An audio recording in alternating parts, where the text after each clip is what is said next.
বিদ্রোহীদের তোপের মুখে স্বৈরাচারী প্রেসিডেন্ট বাশার আল আসাদের পতন ঘটে এবং এরপর সিরিয়ার হাল ধরে নতুন সরকার।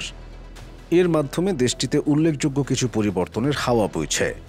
এবার সিরিয়ার নতুন সরকার সিদ্ধান্ত নিয়েছে দেশটির আকাশপথে ইরানের সামরিক কিংবা বেসামরিক কোনো ধরনের বিমান চলাচল করতে পারবে না।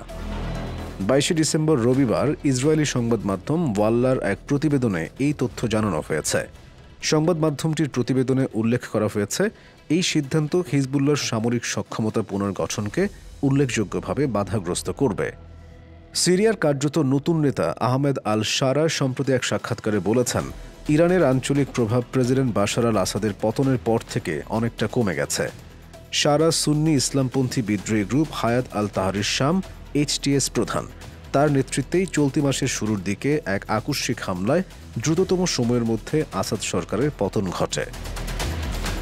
আশারাক আল আউসাদকে দেওয়া এক সাক্ষাৎকারে শারা বলেন, সিরিয়ার বিদ্রোহীরা ইরানের আঞ্চলিক প্রকল্পকে 40 বছর পিছিয়ে দিয়েছে। এটি ইরানের প্রতি সিরিয়ার অবস্থানে একটি বড় পরিবর্তনের ইঙ্গিত। তিনি আরও বলেন, ইরানি মিলিশিয়াদের সরিয়ে এবং সিরিয়াকে ইরানি প্রভাব থেকে মুক্ত করে আমরা আঞ্চলিক স্বার্থ রক্ষা করেছি, যা কূটনীতি বা বিদেশি চাপেও সম্ভব হয়নি। এতে আমাদের ক্ষয়ক্ষতিও ছিল ন্যূনতম। আসাদের শাসনকালে সিরিয়ার মাধ্যমে লেবাননের হিজবুল্লাহর কাছে অস্ত্র ও সামরিক সরঞ্জাম পাচার করত ইরান। হিজবুল্লাহর নতুন মহাসচিব নাইম কাসেম স্বীকার করেছেন, সিরিয়ার মাধ্যমে তাদের সরবরাহ পথ এখন পুরোপুরি বন্ধ হয়ে গেছে। এর মাঝেই এবার সিরিয়ার আকাশে ইরানের বিমান নিষিদ্ধ হওয়ার ঘটনা নিশ্চিতভাবেই নতুন কোনো উত্তেজনার জন্ম দেবে।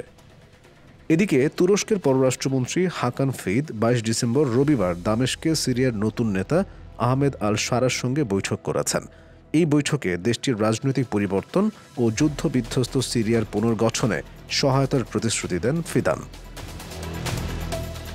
খবরটি প্রকাশ করেছে কাতার ভিত্তিক সংবাদ মাধ্যম আল জাজিরা। বৈঠকে সিরিয়ায় স্থিতিশীলতা প্রতিষ্ঠার প্রতি সহমত প্রকাশ করেছেন উভয়ে। সিরিয়ার উপর থেকে আন্তর্জাতিক নিষেধাজ্ঞা তুলে নেওয়ার বিষয়েও জোর দিয়েছেন তারা।